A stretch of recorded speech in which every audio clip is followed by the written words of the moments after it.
காவியம் நாவல் ஸ்டோரியை மிஸ் பண்ணாம பார்க்கிறதுக்கு சேனலை சப்ஸ்கிரைப் பண்ணி பக்கத்துல இருக்க பெல் பட்டனை பிரஸ் பண்ணிக்கோங்க. வீராவும் அவனது தோழர்களும் நரமாமிச பூச்சிகளின் திடீர் தாக்குதலிலிருந்து மீள்வதற்கு முன்பே நரமாமிச பூச்சிகள் பறக்கும் தேரின் கீழ்ப்பகுதியை தாக்க ஆரம்பித்தன. அதிர்ஷ்டவசமாக தேரின் கீழ்ப்பகுதியில் பாதி மட்டுமே அழிக்கப்பட்டது. அதற்கு இன்னும் சிறிது வலிமை இருந்தது. எனவே அது வேகமாக கீழே விழவில்லை என்றாலும் மெதுவாக சாய்ந்த கோணத்தில் விழத் தொடங்கியது. அனைவரும் தங்களுக்கு அருகில் இருந்ததை பிடித்து நிலை தடுமாறாமல் தங்களை உறுதியாக வைத்துக் கொண்டனர். பூம்! சிறிது நேரத்தில் பெரிய தேர் தரையில் விழுந்து பலத்த சத்தம் எழுப்பியது. முழு தேரும் துண்டு துண்டாக உடைந்தது. இதனால் எல்லா இடங்களிலும் மரக்குவியல்கள் சிதறிக் கிடந்தன. தேர் விழுந்தது வீராவுக்கு பெரிய தாக்கத்தை ஏற்படுத்தவில்லை. சிறிய முயற்சியிலேயே அவன் விபத்துக்குள்ளான தேரிலிருந்து வெளியேறிவிட்டான். வெளியே வந்த பிறகு பல ஊழ் சீடர்கள் அந்த பூச்சிக்களுடன் சண்டையிடத் தொடங்கியிருப்பதை பார்த்தான். இந்த முறை வந்த சீடர்கள் பலர் ஏற்கனவே ருத்ர மகாவீர நிலை போர் வீரர்களாகிவிட்டனர். மீதமுள்ளவர்களில் வீராவை தவிர மற்றவர்கள் அனைவரும் கூட அர்த்த மகாவீரர் நிலை போர் வீரர்களே. இவ்வளவு மோசமான ஆபத்து சூழ்ந்த போதிலும் அவர்கள் யாரும் பொறுமையை இழக்கவில்லை.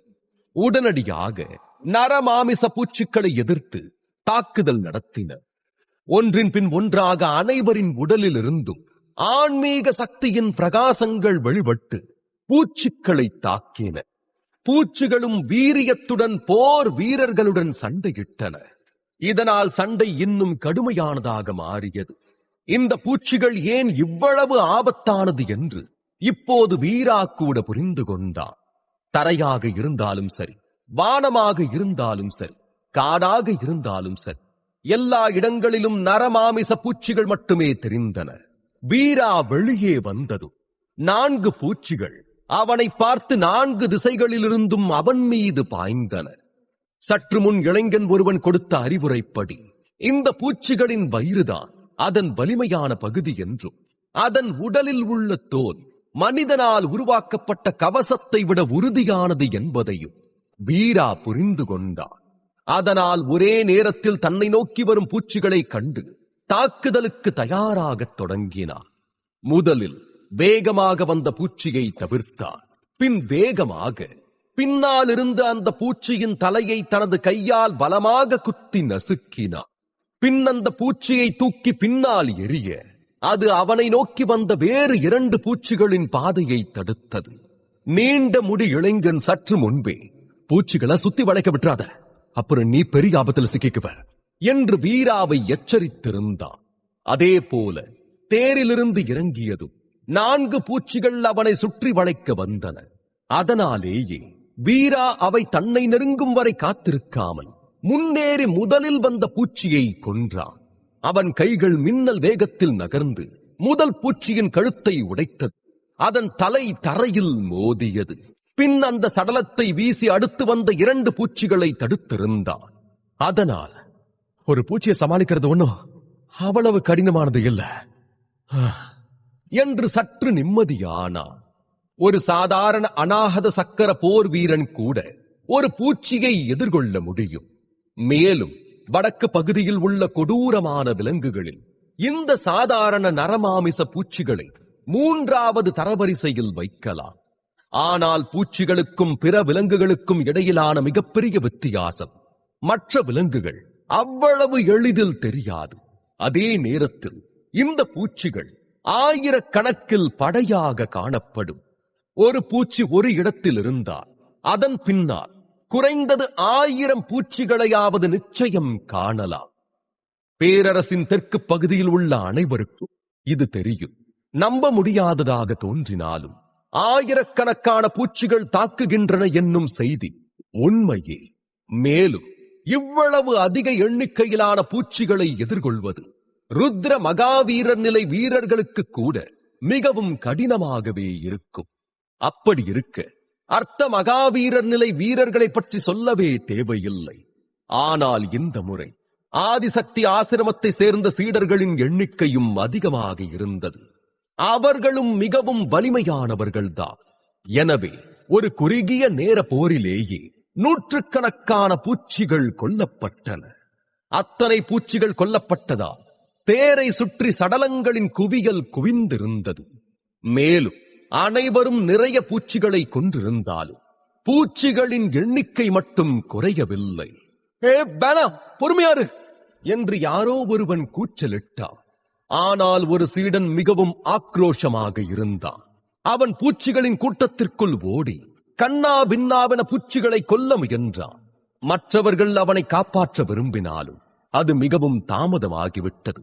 கிட்டத்தட்ட 2 நொடிகளில் சீடனின் உடல் அந்த பெரிய பூச்சிகளின் கூட்டத்திற்குள் மறைந்து விட்டது. அத்துடன் யாரும் எதிர்வினையாற்றுவதற்கு முன்பே பூச்சிகள் சீடனை தின்றுவிட்டன. அவனுடைய எலும்புகள் கூட மிஞ்சவில்லை. இந்த காட்சியை பார்த்ததும் பலருக்கு தலை சுற்றத் தொடங்கியது. தடுமாற்றமும் பீதியுமாக பூச்சிக்களை பார்த்தனர். பூச்சிக்களால் தின்னப்படுவதை யாரும் விரும்புவதில்லை. ஆனால் அவர்கள் முன் முடிவில்லாத பூச்சிகளின் படை இருந்தது. ஒரு மனிதன் எவ்வளவு நேரம் சண்டையிட்டுக் கொண்டே இருக்க முடியும்? அனைவரின் பலமும் ஒரு கட்டத்தில் தீரத்தான் செய்யும். அப்போது அவர்கள் அனைவரின் முடிவும் கூட இதே மாதிரி இருக்கக்கூடும். இதை எண்ணிய அனைவரின் இதயங்களும் விரக்தியால் நிரம்பின. இதனால் அவர்களின் தாக்குதல் வேகமும் குறைந்தது. ஆனால் அந்த நேரத்தில் திடீரென்று ஒருவர், எல்லாரும் ஒன்னா இருங்க, இப்பதான் நாம ஒற்றுமையா இருக்கணும். நாம போராடலனா நாம நிச்சயமா இறந்துடுவோம். இதுவே நாம தொடர்ந்து போராடுனா நாம இங்கிருந்து உயிரோட திரும்புற வாய்ப்பாவது கிடைக்கும். இதுகளை கொல்லத்தான வந்தோம். அந்த வேலையை கடைசி மூச்சு வரைக்கும் பண்ணுவோம் என்று கூச்சலிட்டார். அப்போது ஒரு ஊதா நிற ஆன்மீக அம்பு எங்கிருந்தோ தோன்றியது. அது 12ஆக பிரிந்து ஒரே நேரத்தில் 12 பூச்சிகளை கொன்றது. பூம்! அதே நொடி கடுமையாக சத்தமிட்டபடி ஏதோ ஒன்று வெடித்தது. அடுத்த கணம் ஒரு சிவப்பு நெருப்பு பரவியது. அந்த நெருப்பின் சக்தி அசாதாரணமானதாக இருந்ததால் 10க்கும் மேற்பட்ட பூச்சிகள் உடனே எரிந்து சாம்பலாயின. பூச்சி எரியும் துர்நாற்றம் அந்த இடத்தின் முழு பகுதியிலும் பரவியது. அதைத் தொடர்ந்து அனைத்து ருத்ர மகாவீரர் நிலை வீரர்களும் மீண்டும் தங்கள் முழு பலத்தோடு சண்டையிடத் தொடங்கினர். இதைக் கண்ட அர்த்த மகாவீரர்களும் மிகவும் உற்சாகம் அடைந்தனர். பின் அவர்களும் அனைவருடனும் சேர்ந்து பூச்சிகளை கொல்லத் தொடங்கினர். வீராவும் பூச்சிகளுக்கு மத்தியில் தொடர்ந்து நகர்ந்து கொண்டிருந்தார். அவனது காளையின் 1000 குத்து நுட்பத்தின் சக்தி சிறப்பாக இல்லாவிட்டால் அவனது வலுவான உடல் வலிமையால் அவனுமே குறுகிய காலத்தில் நிறைய பூச்சிகளை கொன்றான். சண்டை தொடர்ந்து நடந்து கொண்டே இருக்க திடீரென யாரோ ஒருவர், பூச்சிகளின் தலைவர்கள் என்று கத்தினார். வீராவும் மற்றவர்களும் மேலே பார்க்க அங்கே பச்சை மற்றும் ஊதா நிறத்தில் பூச்சிகளை கண்டனர். இந்த பூச்சிகளின் தலைவர்கள் சாதாரண பூச்சிகளை விட 2 மடங்கு பெரியவையாக இருந்தன. அவற்றின் உடல்கள் முட்களால் மூடப்பட்டிருந்தன. இது அவற்றின் தோற்றத்தை இன்னும் பயங்கரமாக காட்டியது. இதுங்கெல்லாம் இந்த பூச்சிகளுடைய தலைவர்களா என்று வீரா சத்தமாக கேட்க அருகில் இருந்தவனும், ஆமா, அதோட இந்த பூச்சி தலைவர்களுடைய வலிமை சாதாரண பூச்சியை விட ரொம்ப அதிகம் என்றான். ஏற்கனவே கடினமாக இருந்த பணி இப்போது இன்னும் கடினமாகிவிட்டது. ஏனெனில் அவர்கள் இப்போது பூச்சிகளை மட்டுமல்லாமல் இந்த பூச்சிகளின் தலைவர்களையும் எதிர்கொள்ள வேண்டியிருந்தது. சிறிது நேரத்தில் வானத்தில் பல பூச்சிகள் குழுக்களாக கூடி சத்தமாக கத்த ஆரம்பித்தன. அத்துடன் இன்னும் பல பூச்சிகள் வந்து கொண்டிருந்தன. இந்த காட்சி அனைவரின் இதயத்தையும் சோகத்தில் ஆழ்த்தியது. போச்சு, இன்னைக்கு நாம எல்லாரும் இங்கேயே கொல்லப்பட போறோம் என்று ஒரு வீரன் கத்தினார். அந்த பெரிய தேரில் சவாரி செய்யும் போது அவர்கள் யாரும் இப்படி ஒரு விளைவை நினைத்துக் கூட பார்க்கவில்லை. உண்மையில் பூச்சிகளை வேட்டையாடுவது மிக கடினமான பணிதான். ஆனால் இது போன்ற ஒரு சம்பவம் இதற்கு முன்பு நடந்ததில்லை. ஆனால் அதே நேரத்தில் சிறிது தூரத்திலிருந்து ஒரு பொருள் அவர்களை நோக்கி பறந்து வந்தது. அது எரியும் மூங்கில் துண்டு. ஒரு மூங்கில் எரிந்து கொண்டிருந்தது. அது தரையில் விழுந்ததும் அதன் மறுமுனையிலிருந்து அடர்த்தியான புகை வெளியேறியது. வீரா புகையை நுகர்ந்து பார்த்தார். மருந்தின் வலுவான வாசனையை உணர்ந்தார்.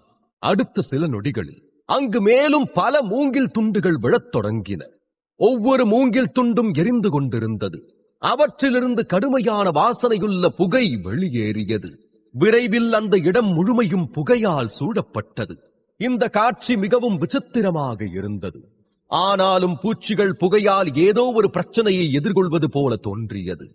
மேலும் புகையை உணர்ந்தவுடன் அவை இறக்கைகளை விரித்து வானத்தில் பறந்தன. தங்கள் குழுவுடன் சேர்ந்து வட்டமிடத் தொடங்கின. ஆனால் அவற்றில் எதுவும் புகையின் அருகில் வரத் துணியவில்லை. அந்த சக்தி வாய்ந்த பூச்சி தலைவர்களுக்கும் இதே விஷயம் பொருந்தும். புதை தாங்குவதற்கு சற்று கடினமாக இருந்தாலும் யாரும் அதை பற்றி அதிகம் கவலைப்படவில்லை. ஒரு வழியாக அவர்களுக்கு ஓய்வெடுக்க கொஞ்சம் நேரம் கிடைத்தது என்ற நிம்மதிதான் அவர்களுக்கு. அப்போது காட்டில் உள்ள மரங்களும் செடிகளும் அசையத் தொடங்கியது. அனைவரும் கவனமாக சுற்றி பார்த்தார்கள். மெதுவாக பலர் அவர்களுக்கு முன்னால் தோன்றினர். இந்த மக்கள் இராணுவ சீருடை அணிந்திருந்தனர். மேலும் ஒவ்வொருவரும் தங்கள் முதுகில் சில மூங்கில் துண்டுகளை சுமந்து வந்தனர். அரச வீரர்கள்! இந்த மக்களை பார்த்த பிறகுதான் ஆதிசக்தி ஆசிரமத்தின் சீடர்களின் முகங்களில் முழு நிம்மதி வந்தது. ஒரு வழியாக அவர்கள் இறுதியாக காப்பாற்றப்பட்டனர். ஒவ்வொரு ஆண்டும் நரமாமிச பூச்சிகளை கொல்ல ஏராளமான அரச வீரர்கள் இங்கு அனுப்பப்படுகிறார்கள். ஆதிசக்தி ஆசிரமத்தின் சீடர்களுடன் ஒப்பிடும் போது இந்த அரச வீரர்கள் குழுக்களாக தாக்குவதில் அதிக அனுபவம் பெற்றிருந்தனர். அவர்களின் தனிப்பட்ட பலத்தை ஆதிசக்தி ஆசிரமத்தின் சீடர்களுடன் ஒப்பிட முடியாது என்றாலும் அவர்களின் ஒட்டுமொத்த பலத்தையும் குறைத்து மதிப்பிட முடியாது. வீரர்கள் வெளியே வந்தவுடன் அவர்கள் உடனடியாக தங்கள் குழுவை ஒழுங்குபடுத்தினர். அப்போது ஒரு இளைஞன் அவர்களிடமிருந்து வெளியே வந்தான். அந்த இளைஞன் தீவிரமான துணியில், நான் இந்த அரச வீரர்கள் குழுவோட படைத்தலைவர். என் பேரு யாழரசு. நீங்க உயிரோட இருக்க விரும்பினா எங்களை பின்தொடர்ந்து வாங்க என்றான். ஆதிசக்தி ஆசிரமத்தின் சீடர்கள் அவன் சொன்னதை கேட்டனர். ஆனால் யாரும் தங்கள் இடத்தை விட்டு நகரவில்லை. மேலும் அவர்கள் தங்களுக்கு முன்னால் கிடந்த சடலங்களின் குவியலையே பார்த்தார்கள். ஏனென்றால் அவர்கள் அனைவரும் இங்கு வந்தது விடுமுறை நாட்களை கொண்டாட அல்ல, பங்களிப்பு புள்ளிகளை பெறுவதற்காக.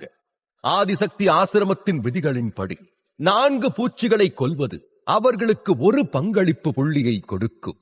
அதனால் இப்போது அவர்களுக்கு முன்னால் கிடந்த பூச்சிகளின் உடல்கள் சடலங்களாக இல்லை, பங்களிப்பு புள்ளிகளைப் போல தெரிந்தன. அதனால் அதை அவர்களால் அப்படியே விட்டுவிட முடியாது. இருப்பினும் பூச்சிகளின் உடல்கள் மிகப் பெரியவை. அவற்றை முன்னோக்கி எடுத்து செல்லவும் இயலாது. எனவே ஆதிசக்தி ஆசிரமம் பூச்சிகளின் சக்தி மூலத்தை கொண்டு வர மட்டுமே அனுமதித்தது. எப்படியோ எல்லோருமே கடினமாக உழைத்துதான் அந்த பூச்சிகள் அனைத்தையும் கொன்றிருந்தனர். எனவே இந்த பூச்சிகளின் உடல்கள் மீது அவர்களுக்கு உரிமை இருந்தது. படைத்தலைவன் யாழரசு அவர்களை தன்னுடன் வரச் சொன்னதும் சில சீடர்கள் இயல்பாகவே கொஞ்சம் கோபம் அடைந்தனர். உண்மையில் அரச படைக்கும் ஆதிசக்தி ஆசிரமத்தின் சீடர்களுக்கும் இடையிலான உறவு அவ்வளவு சுமூகமாக இல்லை. மேலும் அவர்கள் ஒருவரையொருவர் பார்த்தது அவ்வளவு மகிழ்ச்சி அடையவில்லை. அப்போது ஒருவன் யாழரசிடம், நீங்க கொஞ்சம் காத்திருக்க முடியுமா? நாங்களும் உங்களோடவே வந்துடுறோம் என்றான். ஆனால் யாழரசு நிதானமாக அவனை பார்த்து, நீ என்ன செய்ய போறன்னு எனக்கு தெரியும். ஆனா பூச்சிகளின் படை அடிக்கடி இங்கதான் கூடுதுன்னு எங்களுக்கு தகவல் வந்திருக்கு. ஆதிசக்தி ஆசிரமத்து சீடர்களுடைய உயிரை விட எங்க அரச வீரர்களின் உயிர்கள் மதிப்பு மிக்கது. அதனால இப்ப நீங்க வரலனா எங்களுக்கு பிரச்சனை இல்லை. உங்களை இங்கேயே விட்டுட்டு நாங்க இங்கிருந்து புறப்பட்டுடுவோம் என்றார். அடுத்து என்ன நடக்கும்? வீராவும் மற்ற சீடர்களும் அங்கேயே தங்கி பூச்சிகளின் சக்தி மூலத்தை பிரித்தெடுப்பார்களா அல்லது அமைதியாக அரச வீரர்களை பின்தொடர்வார்களா? இந்த அரச வீரர்கள் உண்மையில் சீடர்களின் நலம் விரும்பிகள் தானா? தெரிந்து கொள்ள நீங்க யாரும் எங்களோட வர விருப்பப்படலனா எங்களுக்கு பிரச்சனை இல்ல. உங்களை இங்கேயே விட்டுட்டு நாங்க இங்கிருந்து புறப்பட்டுருவோம். என்று அரச வீரர்களின் படைத்தலைவன் யாழ் அரசு சற்று திமிராகவே சொன்னார். ஆதிசக்தி ஆசிரமத்தின் சீடர்களுக்கு இப்போது வேறு வழியில்லை என புரிந்தது. அவர்களின் தற்போதைய வலிமையுடன் இவ்வளவு பெரிய பூச்சிப்படையை எதிர்கொள்ள முடியாது. மேலும் புகை காரணமாக பூச்சிகள் போய்விட்டாலும் இன்னும் வானத்திலேயே சுற்றிக் கொண்டிருந்தன. எனவே எல்லோரும் இந்த அரச வீரர்களின் குழுவை பின்தொடர வேண்டிய கட்டாயம் உருவானது. சிலர் மட்டும் தரையில் உள்ள சடலங்களை பார்த்துவிட்டு சக்தி மூலங்களை சேகரிக்க அங்கேயே தங்க விரும்பினர். அவர்களுக்கு இன்னும் பூச்சிகளை வேட்டையாட போதுமான சக்தி இருந்தது. ஆனால் அவர்களுமே கூட வானத்தில் அதிகரித்து வரும் பூச்சிகளின் எண்ணிக்கையை பார்த்து கைவிட்டனர். உண்மையை சொல்வதானால் இந்த வீரர்களின் குழுவின் சராசரி பலம் ஆதிசக்தி ஆசிரமத்தின் சீடர்களை விட குறைவாக இருந்தது. ஆனால் பூச்சிகளின் படையை சமாளிக்க அவர்களிடம் ஒரு தந்திரம் இருந்தது. அது மூங்கில் துண்டுகள். மேலும் அவர்கள் முதுகில் சுமந்து வந்த பொருட்கள் பூச்சி தாக்குதல்களிலிருந்து பாதுகாக்க சிறப்பாக வடிவமைக்கப்பட்டன. அவர்கள் வெளியே செல்லும் எல்லா நேரங்களிலும் இந்த மூங்கில் துண்டுகளை எரித்துக் கொண்டே இருப்பர். இந்த மூங்கில் துண்டுகள் அடர்த்தியான புகையை வெளியிடும் வரை நரமாமிச பூச்சிகள் அவர்களை தாக்க துணியாது. அவை மேலே காற்றில் மட்டுமே சுற்றும். அனைவரும் அரச வீரர்களுடன் கிளம்பினர். வழியில் யாரும் ஒரு வார்த்தை கூட பேசவில்லை. ஆனால் ஆதிசக்தி ஆசிரமத்தின் சீடர்கள் அவ்வப்போது வானத்தில் உள்ள பூச்சிகளை வாள்கள் அல்லது வில்லுடன் தாக்கிக் கொண்டே இருந்தனர். அந்த பூச்சிகள் மிகவும் தூரத்தில் இருந்ததால் அவற்றை கொல்வது கடினமாக இருந்தது. அதனால் ஒரு சில பூச்சிகளை கொன்ற உடனேயே சில சீடர்கள் சிரித்து சத்தமாக கொண்டாடினர். அவர்களை பின்தொடர்ந்த வீரா இந்த காட்சியை கண்டு தலையை அசைத்தான். ஆதிசக்தி ஆசிரமத்தோட சீடர்கள் பலமானவங்கதான். நேரடி சண்டையில ஈடுபட்டா இவங்களை யாராலையும் வெல்ல முடியாது. ஆனா கூட்டமா போராடணும்னா இவங்க இந்த அரச வீரர்களுக்கு எதிராக நிலைச்சிருக்க முடியாது. ஏன்னா இத்தனை பேர் கூட போராட ஒற்றுமை முக்கியம். நம்ம சீடர்கள் 4-5 பேர் சேர்ந்து வேணும்னா ஒற்றுமையா போராடுவாங்க. ஆனா கூட்டமா போராட இவங்க சரிப்பட மாட்டாங்க என்று தனக்குள் நினைத்துக் கொண்டான். அரை மணி நேரம் நடந்த அனைவரும் இறுதியாக காட்டை விட்டு வெளியே வந்தனர். அரச வீரர்களின் தலைமையில் ஒரு சிறிய நதியை கடந்து பின்னர் ஒரு மலையை கடக்க அவர்கள் முன்னால் ஒரு அரண்மனை தெரிந்தது. யாழரசு கோட்டையை காட்டி, நாம இடத்துக்கு வந்தாச்சு, இதுதான் ரத்தின கோட்டை, நாங்க இங்கதான் இருக்கோம் என்றார். உள் சீடர்களில் சிலர் ஏற்கனவே இந்த கோட்டையை பற்றி அறிந்திருந்தனர்.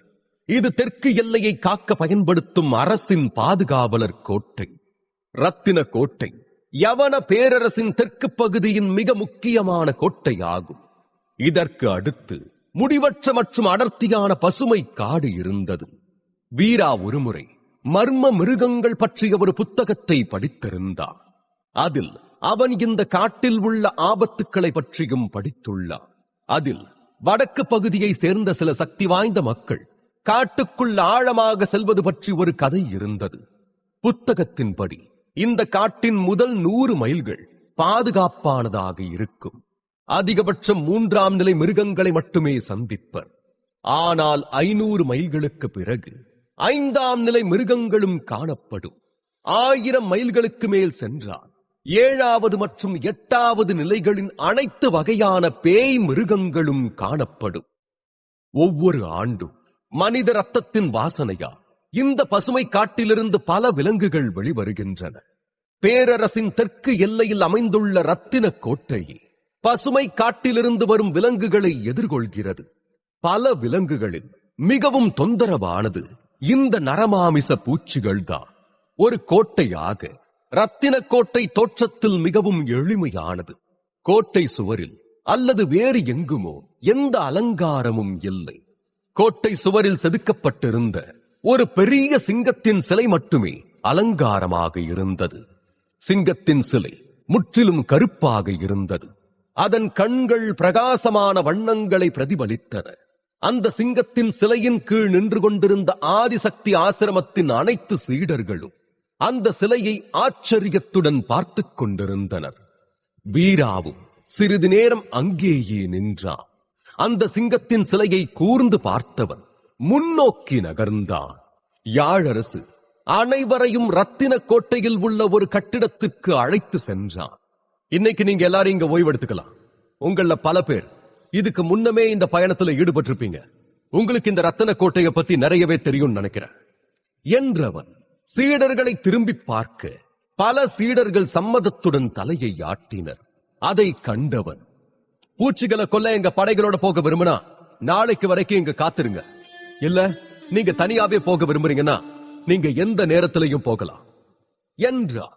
யாழரசின் வார்த்தைகளை கேட்டதும் ஆதிசக்தி ஆசிரமத்தின் பல சீடர்களின் முகத்தில் வெவ்வேறு முகபாவனைகள் இருந்தன.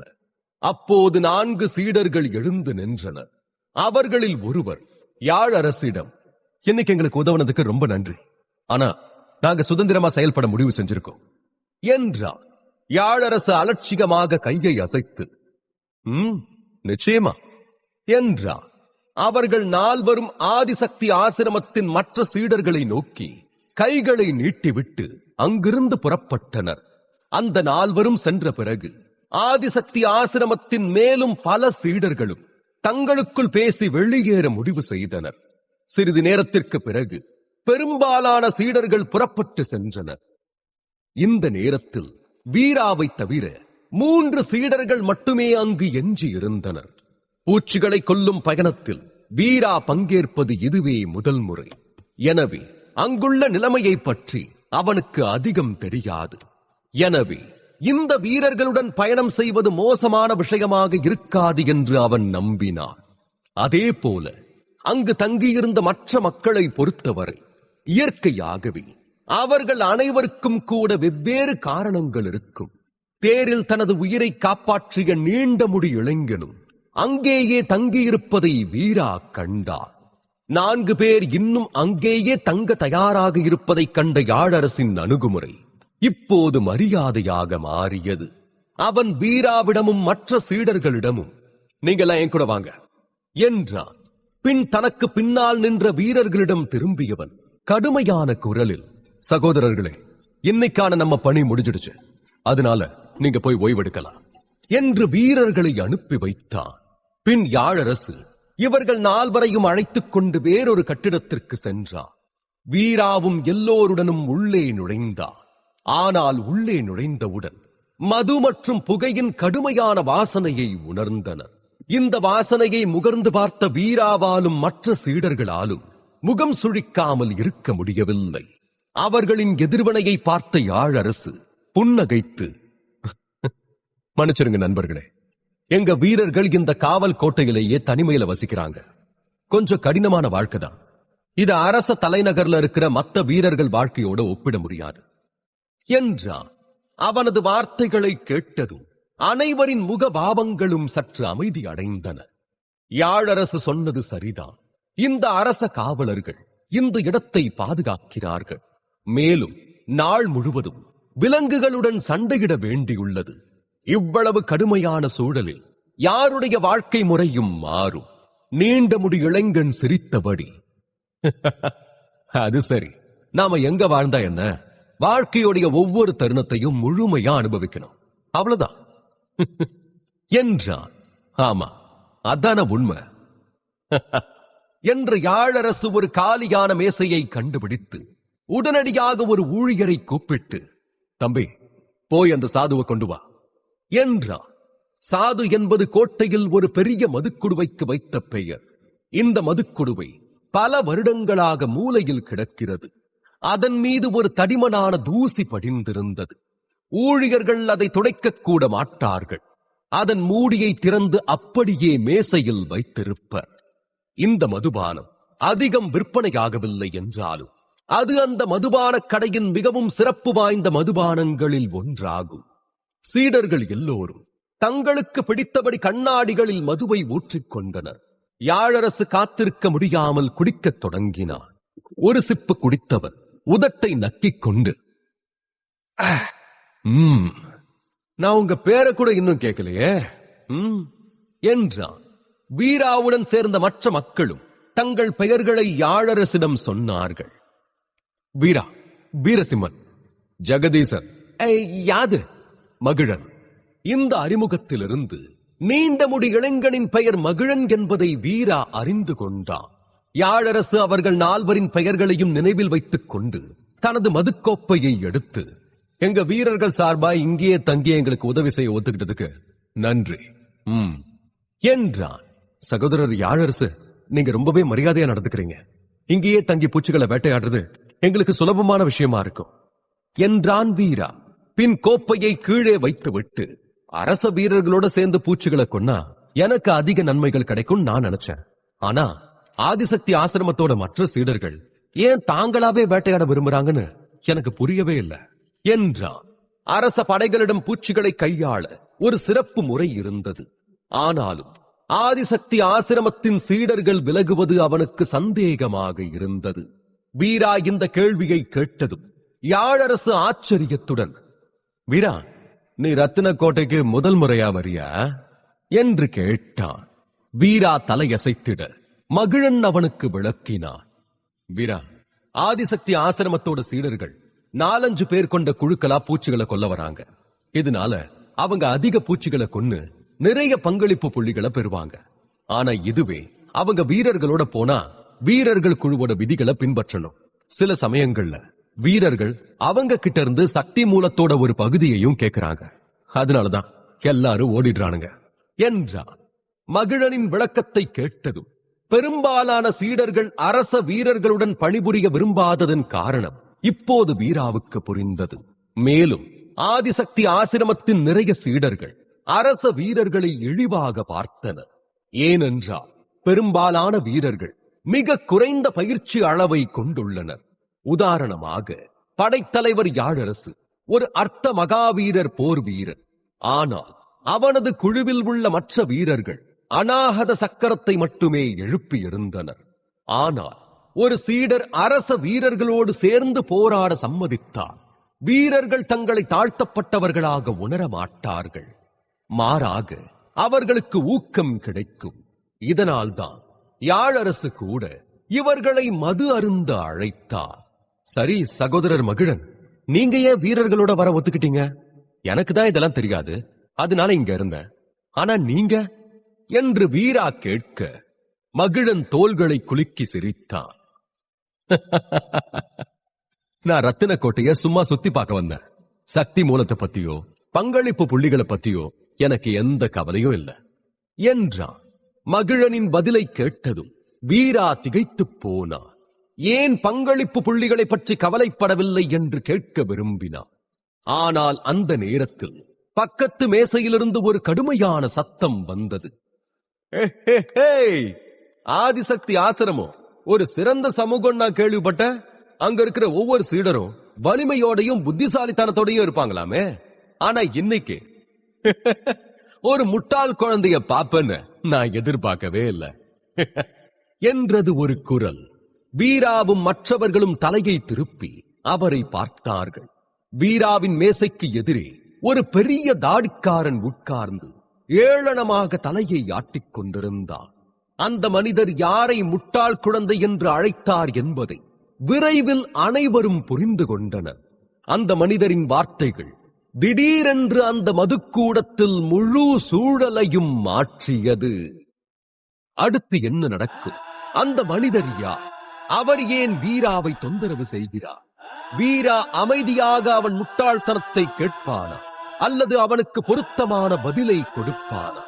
மேலும் அறிவு.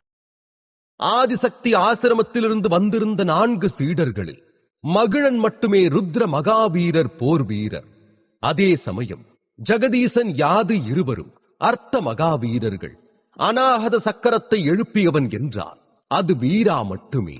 எனவே அந்த முதியவர் வீராவைத்தான் முட்டாள் குழந்தை என்று அழைத்திருந்தார். காசி, அமைதியா பின்னாடி இருக்கைக்கு போய் கூடிங்க, இங்க முட்டாள்தனமா பேசாதீங்க என்று யாழரசு முகம் சுழித்தபடி அவரை திட்டினார். பின்னர் தலையை திருப்பி வீராவிடம், இவரு அதிகமா குடிப்பாரு, அதனால முட்டாள்தனமா பேசுவாரு, நீ எதுவும் தப்பா எடுத்துக்காத என்றான். வீரா தலையசைத்து, பரவாயில்ல, இந்த மாதிரி சின்ன விஷயங்களை நான் பெருசுபடுத்துறது இல்ல என்றான். ஆனால் காசி யாழரசின் வார்த்தைகளை கவனிக்கவில்லை. அவர் நாற்காலியிலிருந்து எழுந்து வீராவிடம் வந்தார். பின்னர் வீராவை பார்த்து, யாழரசே, நான் சொல்றதுல என்ன தப்பு? ஆதிசக்தி ஆசிரமம் இந்த தேசத்திலேயே பெரிய குருகுலம்னு சொல்லிக்கிறாங்க. ஆனா அவங்க கிட்ட நல்ல திறமையான மாணவர்கள் யாரும் இல்லையா? அதனால தானே அநாகத சக்கரத்தை மட்டுமே எழுப்பின ஒரு குழந்தைய இங்க அனுப்பியிருக்காங்க. இது முட்டாள்தனம் இல்லையா என்று கேலி செய்தார். அங்கு மதுக்கூடத்தில் இருந்தவர்கள் தங்கள் கோப்பைகளை கீழே வைத்துவிட்டு நடப்பதை வேடிக்கை பார்க்க ஆரம்பித்தனர். இந்த வீரர்களுக்கு பொழுதுபோக்கு என எதுவும் இல்லை. எனவே காசியின் பேச்சை கேட்டதும் ஆர்வத்துடன் இதை பார்க்க ஆரம்பித்தனர். மேலும் ஆதிசக்தி ஆசிரமத்தின் சீடர்களின் நடத்தையால் அந்த வீரர்களில் பெரும்பாலானோர் எரிச்சலில் இருந்தனர். எனவே காசி ஆதிசக்தி ஆசிரமத்தை கேலி செய்ததும் அவர்கள் அதை மிகவும் ரசிக்கத் தொடங்கினர். நிலைமையை அமைதிப்படுத்த யாழரசு காசியை கண்டித்தான். அத்துடன் வீராவிடம், வீரா, இதெல்லாம் மனசுல வச்சுக்காத, ஏதோ மனக்கசப்புல பேசுறாரு, விட்டு என்றான். எனக்கு மனக்கசப்பா? ஏய், அந்த ஆசிரமம் உயர்குடி குடும்பத்துக்காரங்க கால்களை நக்கிறதுக்காக மட்டும்தான் இருக்கு. உயர்குடியோட சீடர்கள் எவ்வளவு பலவீனமா இருந்தாலும் அவங்களுக்கு ராஜ மரியாதை கொடுப்பாங்க. இதுவே சாதாரண குடும்பத்து சீடர்கள்னா அவங்கள முன்னேற அனுமதிக்கிறதே இல்ல, தூக்கி போட்டு மிதிப்பாங்க என்று காசி யாழரசை விட்டு வீராவிடம், தம்பி, என் கூட சண்டை போட, ஆதிசக்தி ஆசிரமத்தோட சீடர்கள் பலத்தை நானும் பார்க்கிறேன் என்றவர் தடுமாறியபடி சண்டையிட தயாரானார். ஆனால் வீரா அவரது வார்த்தைகளால் பாதிக்கப்படவில்லை. அவன் பங்களிப்பு புள்ளிகளை பெறவே இங்கு வந்தான், ஒரு முட்டாளோடு மோத அல்ல. எனவே அவன் தேவையற்ற தகராறில் ஆர்வம் காட்டவில்லை. மேலும் அவனுக்கு அருகில் அமர்ந்திருந்த மகிழனும் மிகவும் அமைதியாகவே இருந்தான். ஆனால் ஜெகதீசனும் யாதுவும் தான் கொஞ்சம் கோபமாக இருந்தனர். ஆதிசக்தி ஆசிரமத்தோட சீடர்களுடைய பலத்தை நீ பார்க்கணும்னா நீ ஏன் கூட சண்டை போடக்கூடாது என்றபடி ஜெகதீசன் எழுந்தான். யாதுவும் ஆதரிப்பது போல, நீ ஒரு அர்த்த மகாவீரர் போர் வீரன், வீரா அநாகத சக்கரத்துல மட்டுமே இருக்கான். ஒருவேளை உனக்கு சமமானவங்களோட சண்டை போட உனக்கு தைரியம் இல்லையா என்று கேட்டான். யாதுவும் வீராவின் பலம் குறைவாக இருக்கும் என்று நம்பினான். மேலும் ஆதிசக்தி ஆசிரமம் அவமதிக்கப்படுவதை அவனால் பார்க்க முடியவில்லை. ஆனால் இங்கே மற்றவர்கள் தன்னை எவ்வளவு மதிப்பிட்டாலும் வீரா கவலைப்பட போவதில்லை. ஆனால் பிரச்சனை என்னவென்றால், இந்த மக்கள் வீராவுக்காக மற்றவர்களுடன் சண்டையிட தயாராகினர். ஆனால் வீரா தன்னால் அவர்களுக்கு தொந்தரவு வரக்கூடாது என்று நினைத்தான். எனவே எழுந்தவன் யாது ஜெகதீசன் இருவரிடமும், நண்பர்களே, அவர் என்கிட்ட தானே கேட்கிறாரு, விடுங்க, நானே பதில் சொல்றேன் என்றான். ஆனா வீரா, இவர் ஒரு அர்த்த மகாவீர போர் வீர, உன்னால அவரை எதிர்கொள்ள முடியாது, புரிஞ்சுக்கோ என்று யாது வீராவை சமாதானப்படுத்த முயன்றான். ஜெகதீசனும் தலையசைத்து, ஆமா வீரா, இது நியாயமே இல்லை என்றான். யாழரசும் வீராவை தடுக்க விரும்பினான். அவனுக்கு காசியின் வலிமை பற்றி நன்கு தெரியும். வீரா அவனுடன் சண்டையிட்டால் அவன் நிச்சயம் தோற்றிடுவான். ஆனால் அவன் எழுந்து நிற்கும் போது மகிழன் யாழரசின் தோளில் கை வைத்து அவனை உட்கார வைத்தான். இது அவனை பார்த்துக்கிட்டோம். அவரை எதிர்த்து போராட நினைச்சா நாம அவன் முடிவை நம்பணும்ல என்றான். ஆனா என்று யாழரசு ஏதோ சொல்ல வர மகிழன் அவனை தடுத்து, வீரா, வெறும் ஒரு சாதாரண அநாகத சக்கரத்து போர் வீரன் மாதிரி எனக்கு தெரியல, அது உண்மையானு பாப்போம் என்றான். மகிழன் ஒரு சிறந்த போர் வீரன். அவனுடைய பார்வை இயற்கையாகவே மற்றவர்களிடமிருந்து வேறுபட்டிருந்தது. மகிழன் இப்படி சொன்னதும் யாழரசும் வீராவை தடுக்கவில்லை. ஆனால் அவனது முகத்தில் பதட்டம் வெளிப்படையாக தெரிந்தது. காசி தன்னை விட பலவீனமான ஒருவரை சவால் செய்து ஏற்கனவே தனது மரியாதையை இழந்திருந்தார். ஆனாலும் கேலியாக சிரித்தபடி, இவன் பலவீனமா இருந்தாலும் இவனோட தைரியத்துக்கு குறைச்சலே இல்லை. ஆனா இன்னைக்கு ஆதிசக்தி ஆசிரமத்துக்கு வெளியே இருக்கிற வீரர்கள்லாம் எவ்வளவு சக்தி வாய்ந்தவங்கன்னு அவன் தெரிஞ்சுக்குவான் என்றார். பின் அனைவரும் அங்கிருந்து வெளியேறி காசிக்கும் வீராவுக்கும் இடையேயான சண்டையை பார்க்க தயாராகினர்.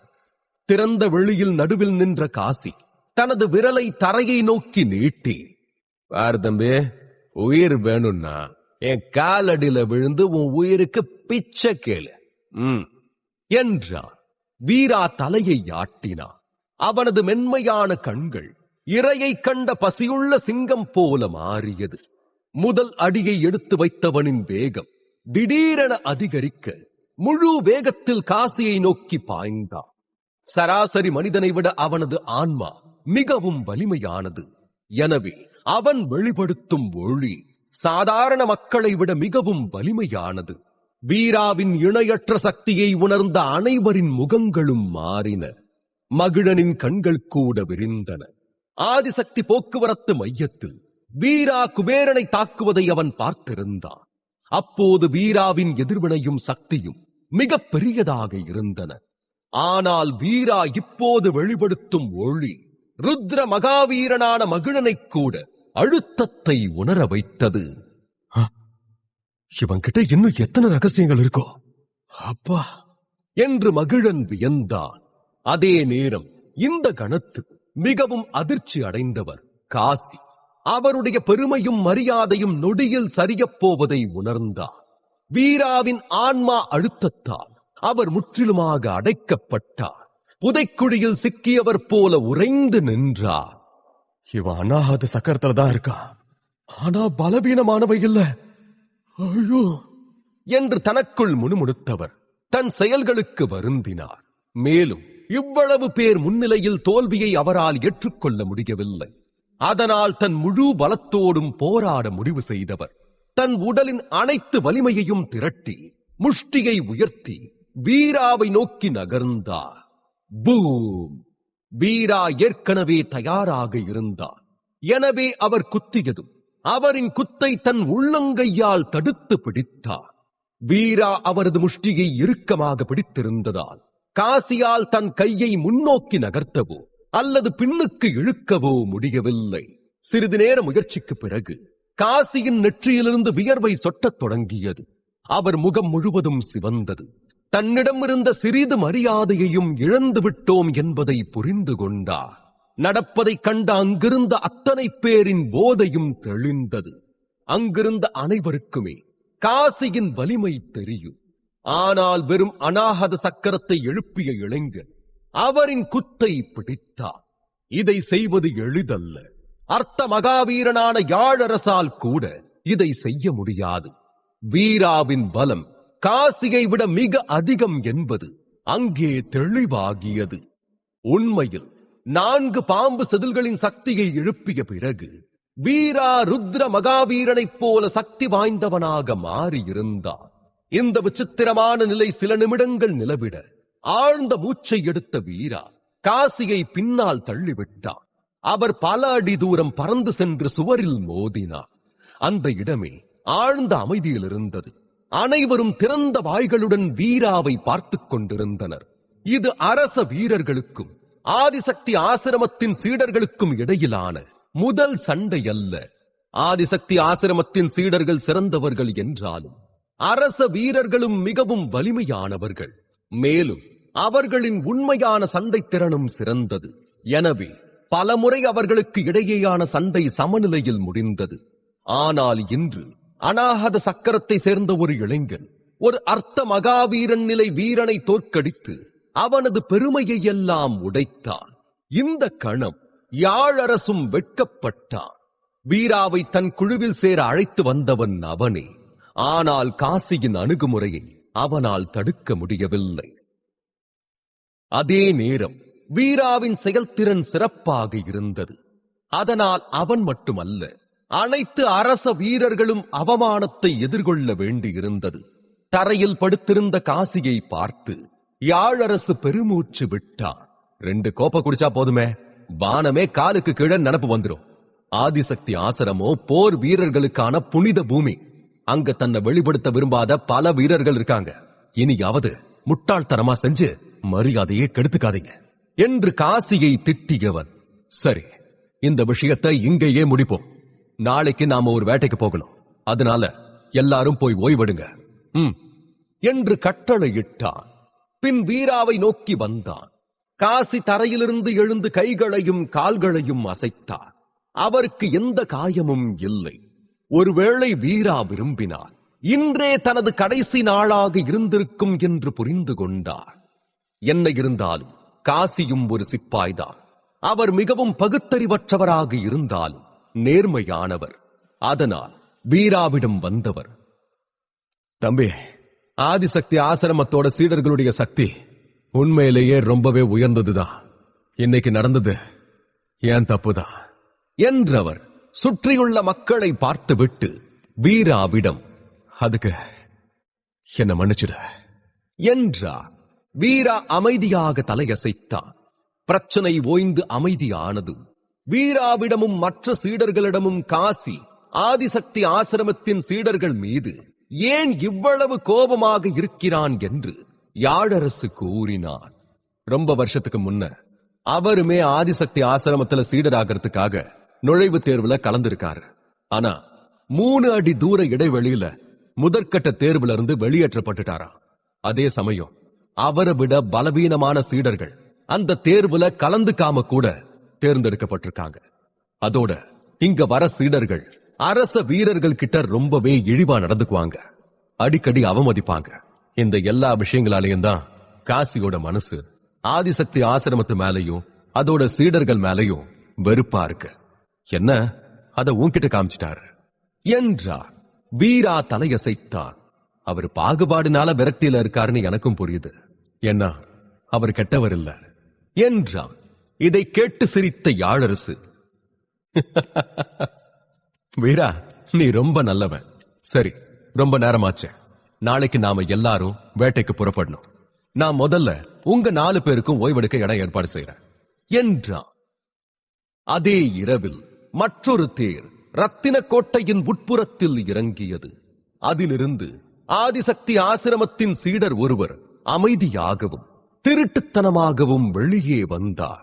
அந்த நபர் வேறு யாரும் அல்ல, கார்த்திக் தான். அவனுக்கு பின்னால் 2 மெலிந்த இளைஞர்கள் நடந்து வந்தனர். 2 இளைஞர்களில் ஒருவர் மிகவும் வெள்ளையாக இருந்தார், மற்றொருவர் நிலக்கரி போன்ற கருப்பு நிறத்தில் இருந்தார். அவர்கள் இருவரின் அசைவுகளும் மிகவும் நேர்த்தியாக இருந்தது. அவர்கள் வலுவான ருத்ர மகாவீர நிலை வீரர்களைப் போல தெரிந்தனர். அண்ணா, நாம வந்து சேர்ந்துட்டோம் என்று கார்த்திக் கிசுகிசுத்தான். அப்போது வெள்ளை நிறத்தவன், பலவீனமான ஒருத்தனுக்காக என்னை இவ்வளவு தூரம் அழைச்சிட்டு வந்திருக்க, முட்டாள் என்று தாழ்ந்த குரலில் திட்டினான். அட, சின்னவருக்கு உதவி செய்ய இது ஒரு நல்ல வாய்ப்பில்ல என்று கார்த்திக் சிரித்தபடி சொல்ல, அருகில் இருந்த கருப்பு நிற இளைஞன் குளிர்ந்த குரலில், ஏ முட்டாள், அவ இந்த காவலர் கோட்டையில் இருப்பான் நீ நினைக்கிறியா என்று கேட்டான். கார்த்திக் தலையசைத்து, ஆமா, நமக்கு கிடைச்ச தகவல் உறுதியானதுதான் என்றான்.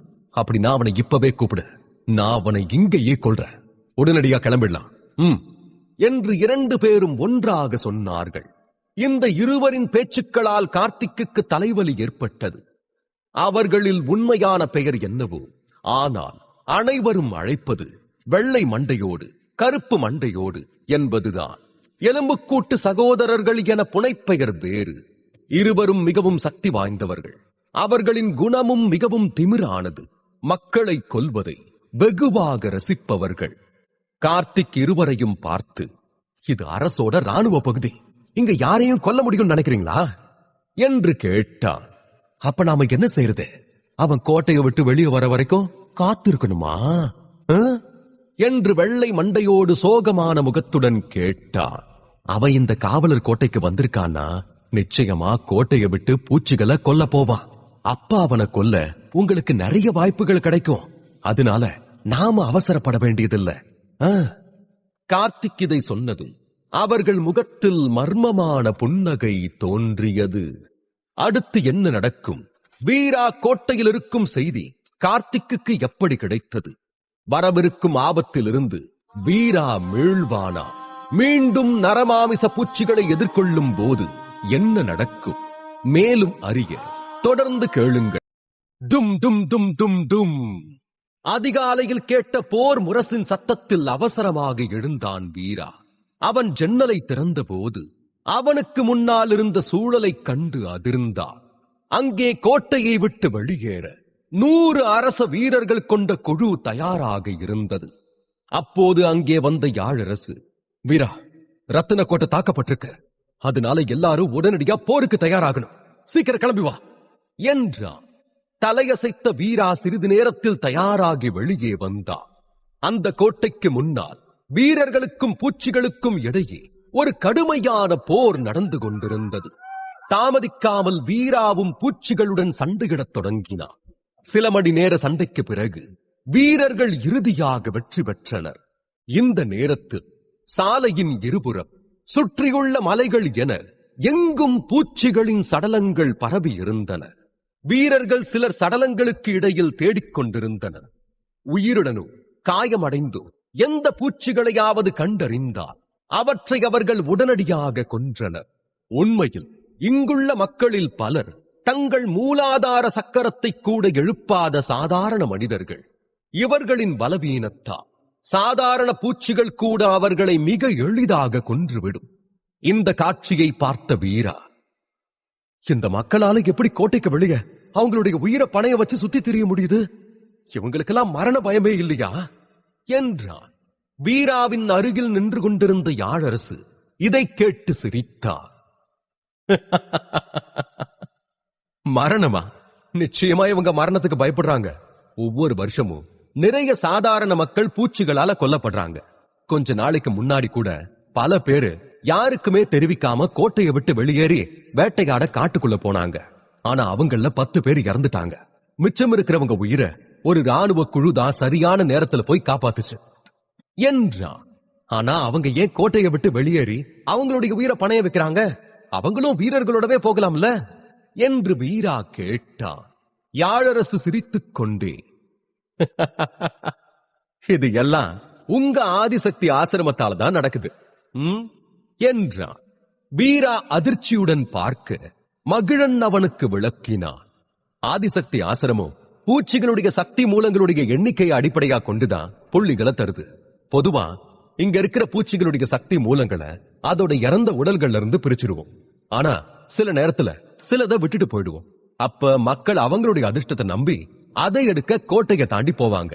ஒருவேளை கிடைச்சா அதை நல்ல விலைக்கு விற்பாங்க, இல்லன்னா அவங்க விதி என்றான்.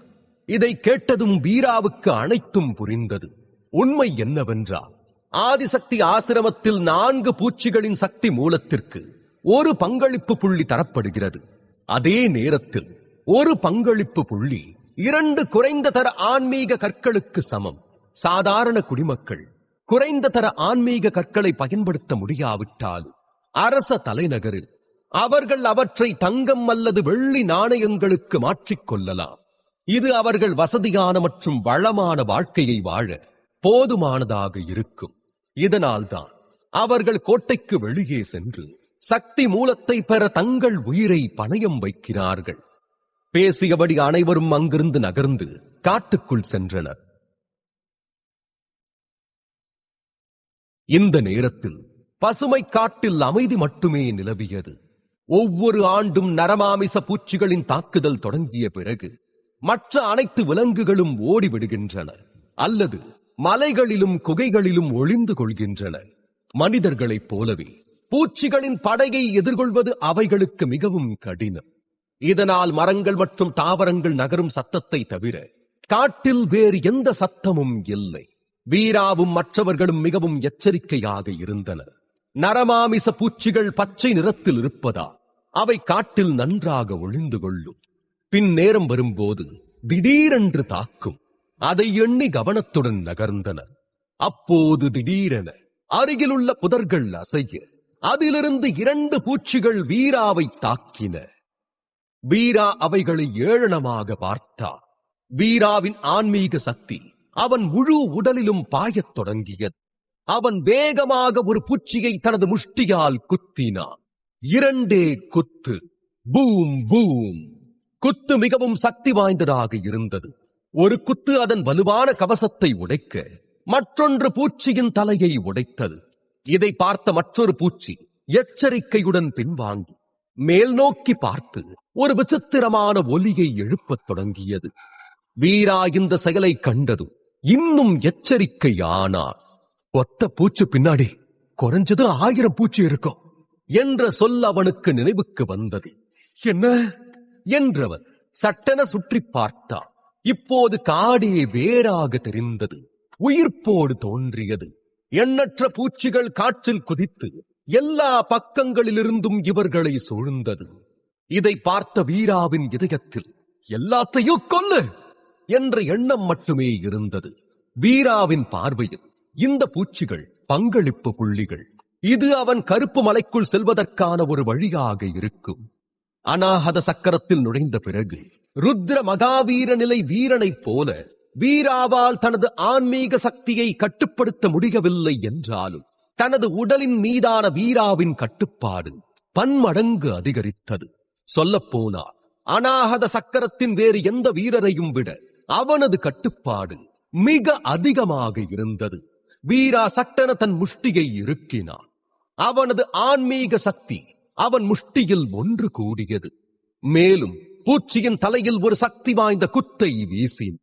அந்த குத்து பூச்சியின் தலையை ஒரு தர்பூசணி போல வெடிக்கச் செய்து உடனே அதை கொன்றது.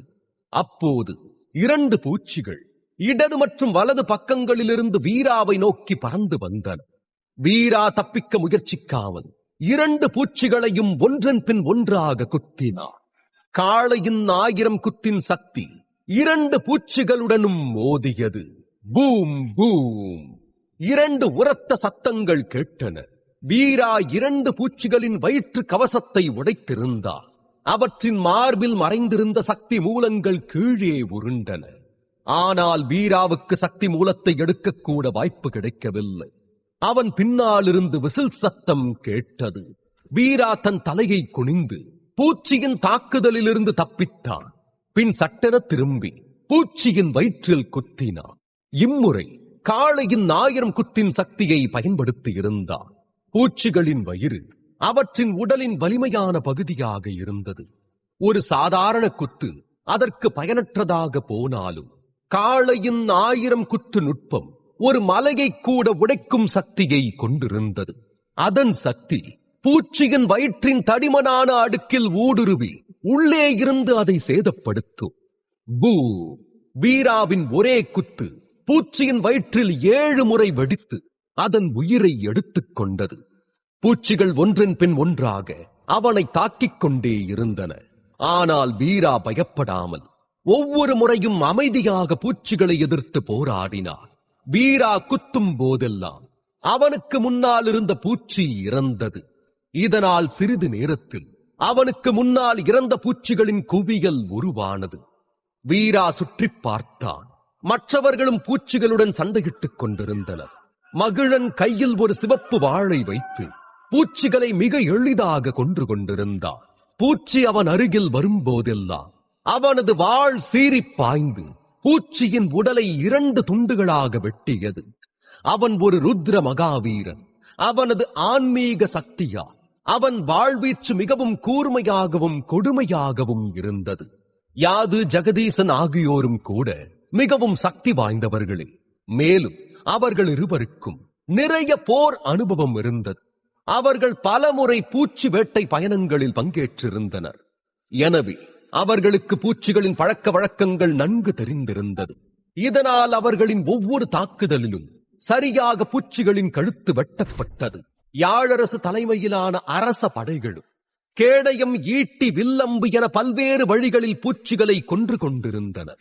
ஆதிசக்தி ஆசிரமத்தை சேர்ந்த 4 பேரை விட யாழரசின் தலைமையிலான அரச படையின் பலம் மிக குறைவாக இருந்தாலும் பூச்சிகளின் படையை எண்ணி அவர்களுக்கு எந்த பயமும் இல்லை. மறுபுறம் வீராவின் வலுவான குத்தினால் மற்றொரு பூச்சி காயமடைந்தது. அவன் பூச்சியின் தலையில் மற்றொரு முறை குத்தினான்.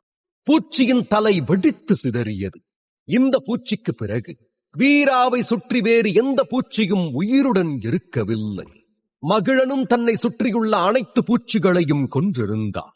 இங்கே யாழரசின் பக்கத்திலும் ஒரு சில பூச்சிகள் மட்டுமே எஞ்சி இருந்தன. விரைவில் அவையும் கொல்லப்பட்டன. தனக்கு முன்னால் இருந்த சடலங்களின் குவியலை பார்த்த வீரா 60க்கும் மேற்பட்ட பூச்சிகள் இருக்கும் என மதிப்பிட்டான். அப்ப எனக்கு 60 சக்தி மூலங்கள் கிடைக்கும். இது மூலமா 15 பங்களிப்பு புள்ளிகளை பெறலாம். ஆனாலும் ஆதிசக்தி ஆசிரமத்துல பங்களிப்பு புள்ளிகளை பெறது இவ்வளவு கஷ்டமா இருந்திருக்க வேண்டாம். நான் இத்தனை நேரமா போராடி இருக்கேன். ஆனாலும் வெறும் 15 புள்ளிகளை தான் சேகரிக்க முடிஞ்சிருக்கு என்று விரக்தியாக சிரித்தபடி பூச்சிகளின் சக்தி மூலத்தை பிரித்தெடுத்தான். இந்த வழியில் 500 புள்ளிகளுக்கே அவன் 2000 பூச்சிகளை கொல்ல வேண்டும். அதை செய்ய கிட்டத்தட்ட அரை மாதம் ஆகும். பரவாயில்ல, என் வேதாவுக்காக நான் எதை வேணும்னாலும் செய்வேன். அதோட எனக்கு இது நல்ல போர் அனுபவமாகவும் இருக்கும். என் வலிமையும் அதிகரிக்கும். எப்படி பார்த்தாலும் எல்லாம் நல்லதுக்குதான் என்று எண்ணியபடி இன்னும் ஆர்வமாக பூச்சிகளின் உடலிலிருந்து சக்தி மூலத்தை பிரித்தெடுத்தார். பூச்சிகளின் முதல் படையை கொன்ற பிறகு அனைவரும் காட்டுப்பாதையில் முன்னேறி அடுத்த படையை கண்டனர். பூச்சிகளை வேட்டையாடுவதிலும் கொல்வதிலும் வீரா மிகவும் சுறுசுறுப்பாக இருந்தான். அவனுக்கு கிடைத்த சக்தி மூலங்களின் எண்ணிக்கையும் மெல்ல அதிகரித்து வந்தது. பூச்சிகளை வேட்டையாடி பழகியதும் வீராவுக்கும் பூச்சிகளின் பழக்க வழக்கங்கள் மற்றும் ஓசைகளை பற்றி ஒரு புரிந்துணர்வு வந்திருந்தது.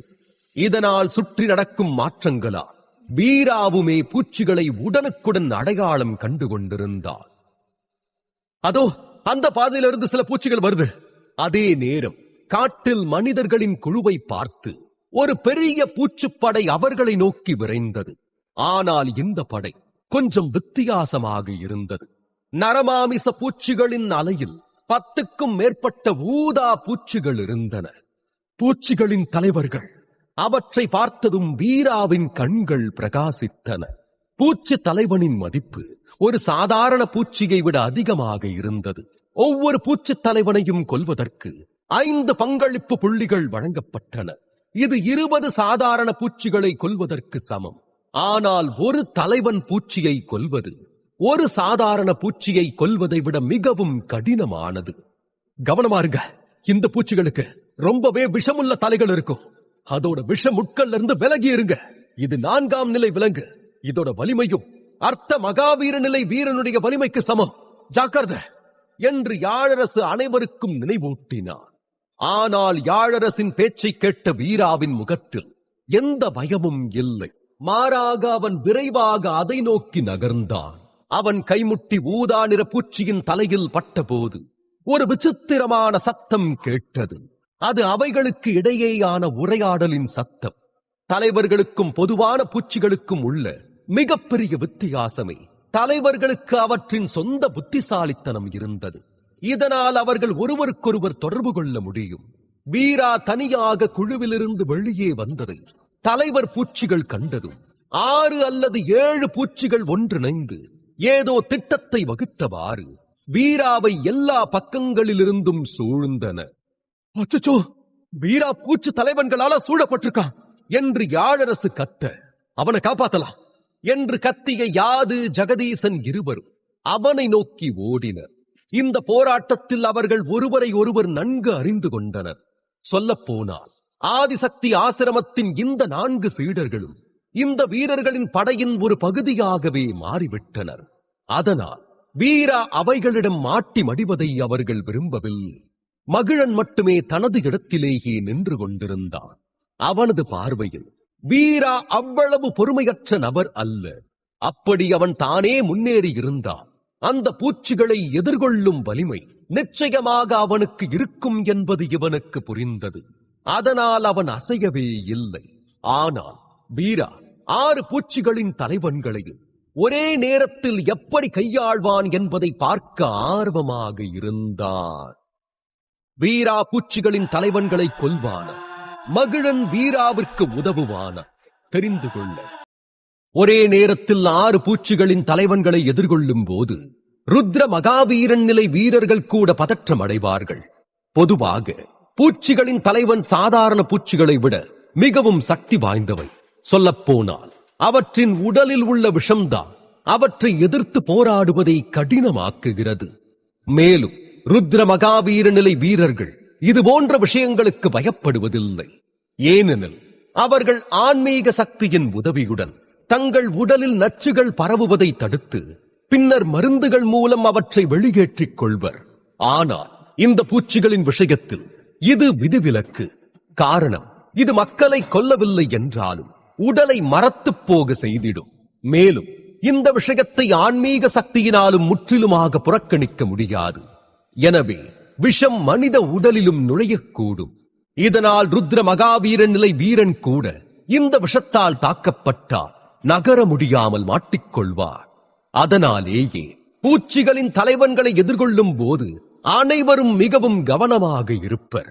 ஏனென்றால் போரின் போது உடல் மரத்துப் போனால் அந்த மனிதன் பூச்சிகளுக்கு உணவாக மாறுவதை தடுக்க முடியாது. அதனாலேயே அனைவரும் பூச்சிகளின் தலைவன்களை பார்த்து மிகவும் பயப்படுவர். ஆனால் வீராவுக்கு அதை பற்றி எந்த பயமும் இல்லை.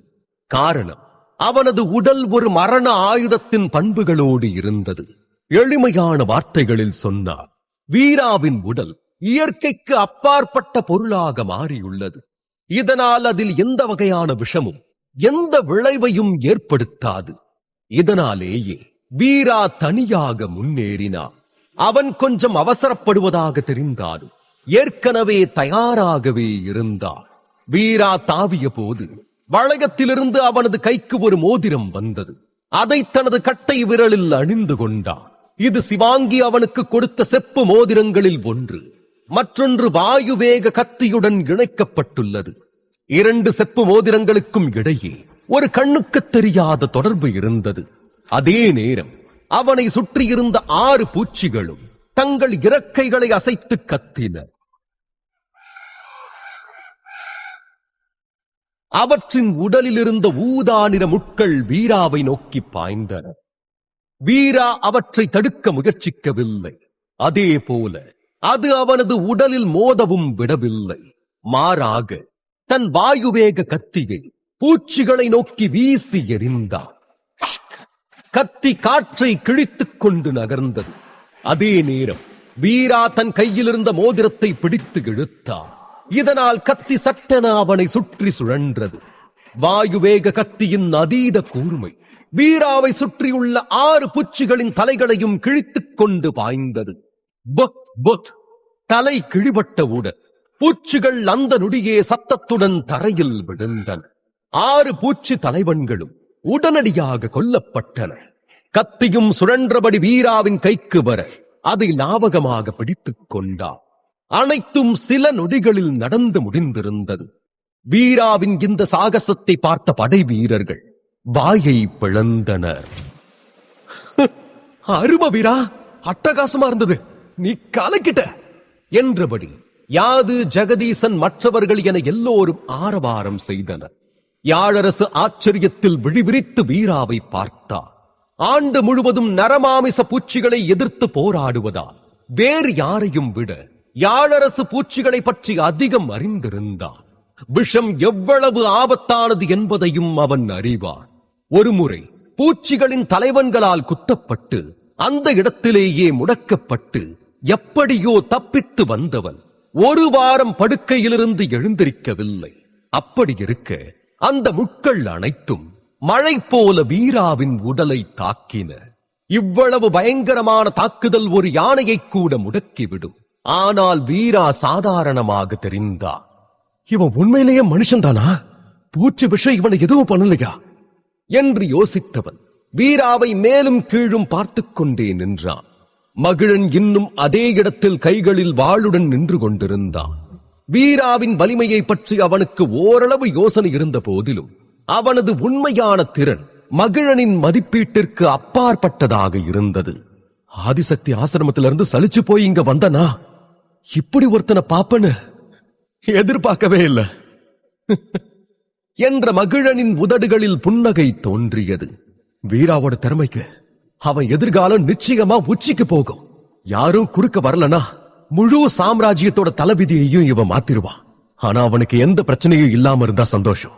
ஏன்னா எனக்கு தெரிஞ்ச வர அவனுக்கு உதவ யாரும் இல்ல என்று நினைத்தவன் உரைக்குள் வாளை வைத்தான். ஆனால் அப்போது கருப்பு பூச்சிகளின் ஒரு பெரிய படை அவர்களுக்கு முன்னால் தோன்றின. அந்த வாளை மீண்டும் உரையிலிருந்து வெளியே எடுத்தான். அதே நேரத்தில் அனைவரும் ஒரு புதிய சுற்று வேட்டையை தொடங்க தயாராகினர். வீராவின் முழு உடலும் இப்போது நீல நிற ஆன்மீக சக்தியால் மூடப்பட்டிருந்தது. அவனது தைரியம் இன்னும் அதிகரித்திருந்தது. ஒரு பூச்சுத் தலைவனின் சக்தி மூலமானது 5 பங்களிப்பு புள்ளிகளை கொடுக்கும். எனவே 6 பூச்சிகளை கொல்வதன் மூலம் வீரா ஒரே நேரத்தில் 30 பங்களிப்பு புள்ளிகளை பெற்றுள்ளார். இது சாதாரண பூச்சிகளை கொல்வதை விட அதிகம். ஆனால் பூச்சித் தலைவன் சாதாரண பூச்சிகளைப் போல இல்லை, வேறுபட்டவை. சொல்லப்போனால் புத்திசாலிகள். நல்லது, கெட்டது, நன்மை, தீமை, பாதுகாப்பு என அனைத்தையும் பற்றியும் சிந்திக்கும் நற்திறன் அதற்கு இருந்தது. அதனால் அவற்றிற்கு கொஞ்சம் பயமும் இருந்தது.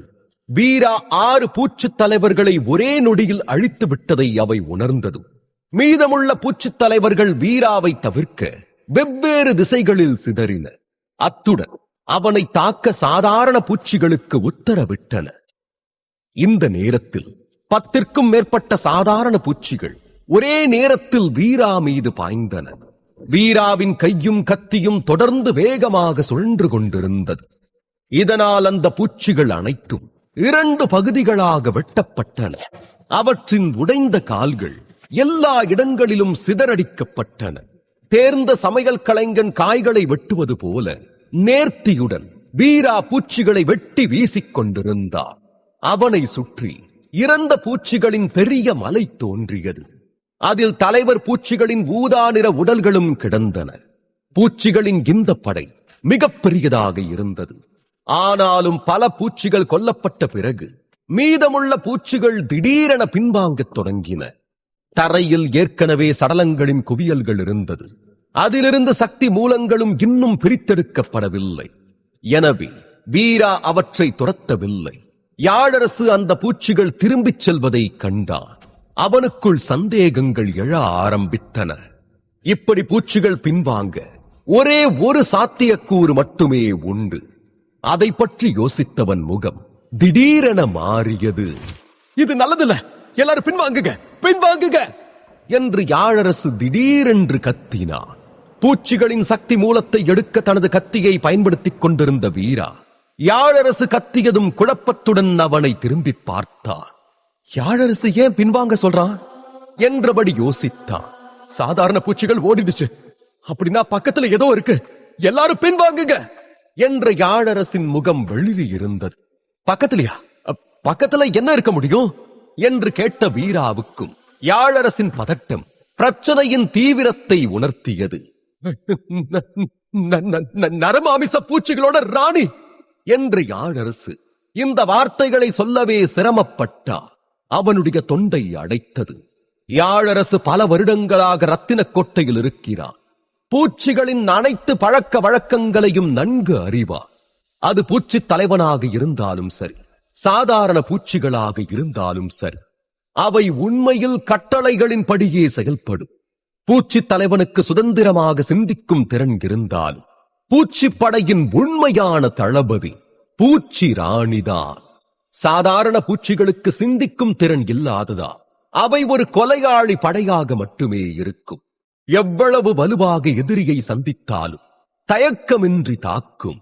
எனவே சாதாரண சூழ்நிலையில் எந்த சாதாரண பூச்சியும் பின்வாங்கவோ தப்பிக்கவோ முயற்சிக்காது. இந்த கோணத்தில் பார்த்தா அவை பிறப்பிலிருந்தே போர் வீரர்கள். இருப்பினும் இந்த பூச்சிகள் பின்வாங்குகிறது என்றால் அது நிச்சயம் ஒரே ஒரு பிரச்சனையைத்தான் குறிக்கும். அவை பூச்சி ராணியால் அழைக்கப்பட்டிருக்க வேண்டும். பூச்சிகளின் ராணியே அனைத்திற்கும் தாய். எல்லா பூச்சிகளும் ராணியிடமிருந்து பிறக்கின்றன. எனவே அந்த பூச்சி போர் வீரர்கள் எவ்வளவு சக்தி வாய்ந்தவர்களாக இருந்தால் அனைவரும் தங்கள் ராணியின் கட்டளைகளுக்கு கீழ்ப்படிய வேண்டும். இந்த நேரத்தில் நரமாமிச பூச்சிகளின் ராணி தோன்றினார். சம்பவ இடத்திலிருந்த அனைவரும் கொல்லப்படுவார்கள். இதுவே யாழரசின் பயத்திற்கு மிகப்பெரிய காரணம். ஆனால் அவன் இன்னுமே கொஞ்சம் குழப்பத்தில் இருந்தான். இதற்கு காரணம் ரத்தின கோட்டையில் பொதுவாக சாதாரண வீரர்களுக்கு ஒதுக்கப்படும் பணிகள் அத்தனை ஆபத்தானவையாக இருக்காது. என்னாச்சு? அரச ராணுவம் எல்லாத்தையும் முழுசா சரிபார்க்குமே, அப்புறம் ஏன் இவ்வளவு ஆபத்தான பணிய என்னோட வீரர்களுக்கு ஒதுக்குச்சு? இதுக்கு வாய்ப்பே இல்லையே.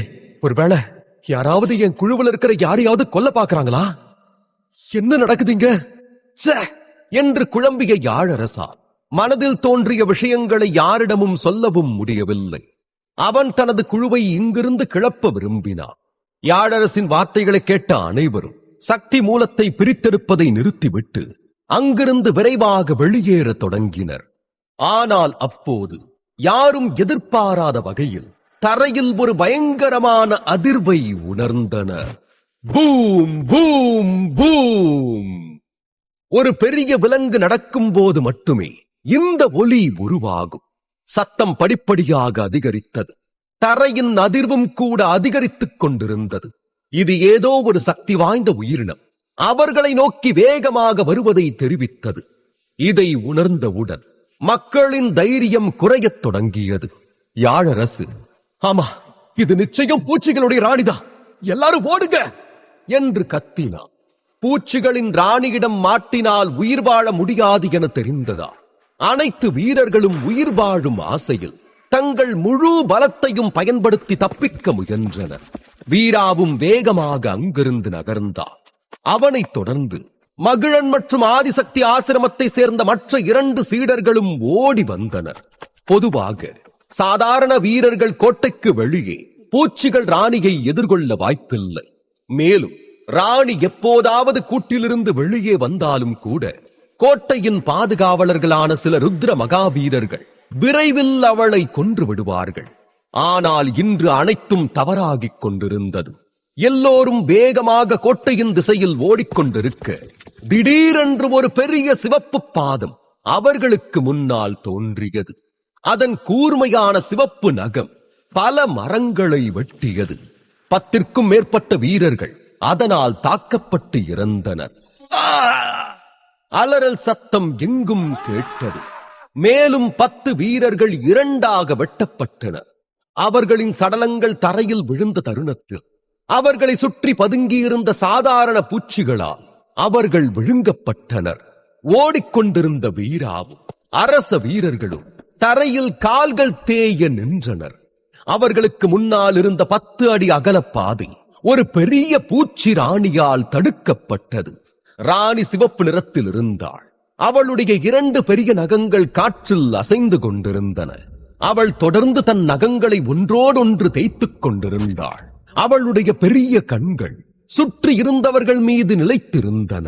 இந்த பயங்கரமான உயிரினத்தை பார்த்த வீரா பீதி அடைந்தான். அவனது மனம் இங்கிருந்து ஓடு என்று கூச்சலிட்டது. யாழரசும் மனம் தளரவில்லை. உடனடியாக தன் தோழர்களிடம் திரும்பினான். நாம எப்படியாவது கோட்டைக்கு போய் ஆகணும், சீக்கிரம் சாலையோட ஓர வழியாவது ஓடுங்க என்று கத்தினார். யாழரசு கத்தியதும் பூச்சி ராணியின் பெரிய உடல் மீண்டும் நகர்ந்தது. அவளுடைய உடல் மிக பெரியதாக இருந்தாலும் அவளுடைய வேகமும் மிக அதிகமாக இருந்தது. வீரர்கள் பக்கவாட்டில் ஓடுவதை பார்த்து நகங்களால் அவர்களை கிழிப்பது போல நகற்றி பாதையை மூடினாள். வீரா சரியான நேரத்தில் குதித்து அந்த ராட்சத நகங்களிடமிருந்து தப்பினார். ஆனால் மற்றவர்களுக்கு அவ்வளவு அதிர்ஷ்டம் இல்லை. 7-8 வீரர்கள் ராணியின் நகங்களால் 2ஆக வெட்டப்பட்டனர். அந்த கூட்டத்திற்கு பின்னால் தான் யாதுவும் நின்று கொண்டிருந்தான். அந்த ராட்சத நகம் அவனை நோக்கி மிக வேகமாக வந்து கொண்டிருந்தது. அவனுக்கு தப்பிக்க நேரமில்லை. யாது மொத்த நம்பிக்கையையும் இழந்தபடி நகங்களை பார்த்தான். ஆனால் இறுதியில் ஏதோ ஒரு உறுதியோடு தனது முழு பலத்தையும் திரட்டினான். அவனது உடல் தங்க ஒளியால் பிரகாசித்தது. யாது தனது அனைத்து சக்தியையும் அவன் கைக்கு கொண்டு வந்து நகத்தை நிறுத்த முயன்றான். ஆனால் அவனுடைய அனைத்து சக்தியும் கூட பூச்சி ராணியை ஒரு கணம் மட்டுமே நிறுத்த உதவியது. அடுத்த நொடி அவளுடைய நகங்கள் யாதுவை கொடூரமாக 2ஆக வெட்டியது. அடுத்து என்ன நடக்கும்? யாராவது வேண்டுமென்றே இவர்களை இங்கு அனுப்பினார்களா? வீராவும் மற்றவர்களும் பூச்சி ராணியிடமிருந்து தப்பிக்க முடியுமா? தெரிந்து கொள்ள தொடர்ந்து கேளுங்கள். இந்த எபிசோட் உங்களுக்கு பிடிச்சிருந்தா அந்த வீடியோக்கு ஒரு லைக் பட்டன் கொடுங்க. இந்த மாதிரி தொடர்ந்து வீடியோஸ்க்கு நம்ம சேனலை சப்ஸ்கிரைப் பண்ணிக்கோங்க. தேங்க்யூ.